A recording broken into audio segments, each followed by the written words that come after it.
I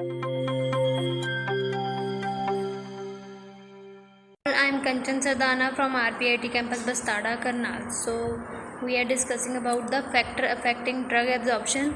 So earlier we discussed about the different factors which affect the absorption. So next one is the physicochemical factors. So first one is the physicochemical properties of the drug and the dosage form factors. In physicochemical factors, it includes particle size and the effective surface area. Means more is the particle size and the surface area are inversely related to the each other. If the particle size is low, then it increases the absorption, and more is the surface area, it increases the absorption.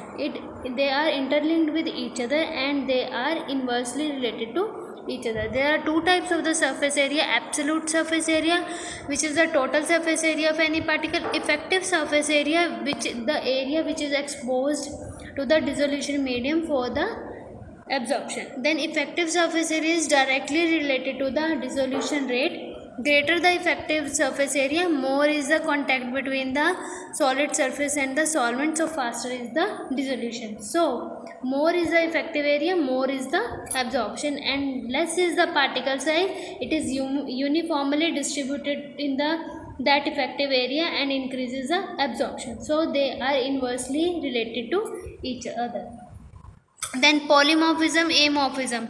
When a substance exists in more than one crystalline form, the different forms are designed as polymorphs, and the phenomena is known as polymorphism. So polymorphism means different shapes or forms of the drug or substance is also causes the effect on the absorption of the drug. So amorphous form has more absorption than the crystalline.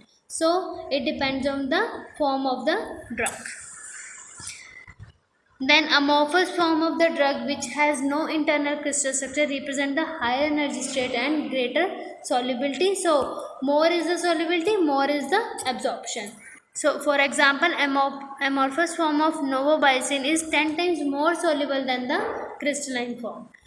As you can see in the last line, amorphous have more dissolution rate than metastable than the stable. Then hydrates and solvents, these also affect the absorption of the drug, as solvents have hydrates show water solubility and solvents show in the alcohol, these solvents which are used. So it depends upon the solubility of the drug. Okay, the organic solvents have greater aqueous solubility than the non-solvents. Then salt form of the drug, it also affect the absorption. pH partition hypothesis. This also causes this theory state that the drug molecule compounds molecular weight greater than the 100 Dalton primarily transported across the membrane by passive diffusion, and the process is governed by the pK of the drug, lipid solubility of the unionized drug, and pH at the absorption sites. So this also affect the drug absorption.